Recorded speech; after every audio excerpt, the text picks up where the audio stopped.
2047 నాటికి Bharat super power గా number 1 గా నిలబెట్టాలి అన్న మోదీ సంకల్పాన్ని తెలంగాణ సీఎం రేవంత్ స్వాగతించారు. తెలంగాణ అమలు చేస్తున్న పలు పథకాలు వాటి ప్రయోజనాలను ఆయన వివరించారు.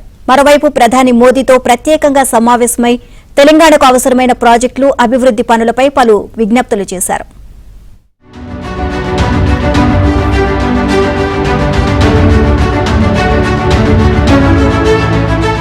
తెలంగాణ రాష్ట్ర అభివృద్ధికి ప్రణాళిక సిద్దమైందని, ఆర్థిక, సామాజిక, పరిపాలనా రంగాల్లో ఆదర్శవంతమైన లక్ష్యాలతో తెలంగాణ రైజింగ్ 2047 విజన్ డాక్యుమెంట్ రూపొందించామని సీఎం ప్రకటించారు.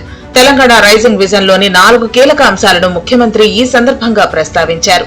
పేదల సంక్షేమం, సమగ్ర పాలసీల రూపకల్పన, వరల్డ్ క్లాస్ ఇన్ఫ్రా డెవలప్మెంట్, పారదర్శక సుపరిపాలన లక్ష్యాలకు ప్రాధాన్యమిస్తామన్నారు.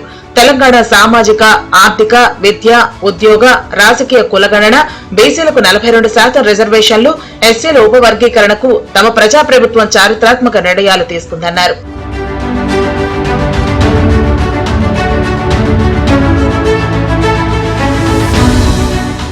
నీతి ఆయోగ్ భేటీలో ప్రధానిని ప్రత్యేకంగా కలిసిన తెలంగాణ సీఎం రేవంత్ రెడ్డి హైదరాబాద్ మెట్రో 2వ దశకు త్వరితగతిన అనుమతులు మంజూరు చేయాలని విజ్ఞప్తి చేశారు.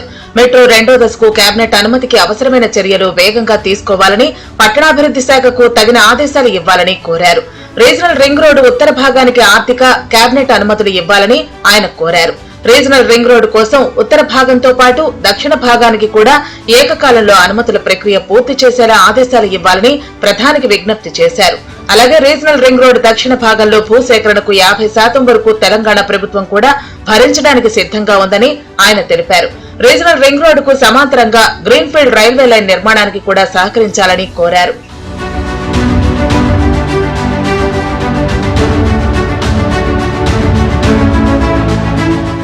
హైదరాబాద్ సమీపంలో ఏర్పాటు చేసే డ్రై పోర్టును మచిలీపట్నం పోర్టుకు అనుసంధానిస్తూ గ్రీన్ఫీల్డ్ రహదారితో పాటు గ్రీన్ఫీల్డ్ రైల్వే లైన్ కూడా మంజూరు చేయాలని ప్రధానిని కోరారు. అలాగే సెమీ కండక్టర్ ప్రాజెక్టును తెలంగాణలో ఏర్పాటు చేయడానికి చొరవ చూపాలని విజ్ఞప్తి చేశారు. దీనికి అనువైన, అవసరమైన భూమి తెలంగాణలో ఉందని, నైపుణ్యత గల మానవ వనరులు కూడా రాష్ట్రానికి ప్రత్యేకమని వివరించారు. అలాగే రక్షణ రంగ ఉత్పత్తుల తయారీ కోసం ప్రభుత్వ, ప్రైవేటు రంగ ఎంఎస్ఎంఈలో ప్రాజెక్టులు నెలకొల్పడానికి కేంద్రం ప్రోత్సాహం ఇవ్వాలని సీఎం రేవంత్ కోరారు. వచ్చే ఏడాది డిఫెన్స్ ఎక్స్పోను హైదరాబాద్ లో ఏర్పాటు చేసేందుకు అవకాశం ఇవ్వాలని కూడా ప్రధానికి ప్రత్యేకంగా విజ్ఞప్తి చేశారు.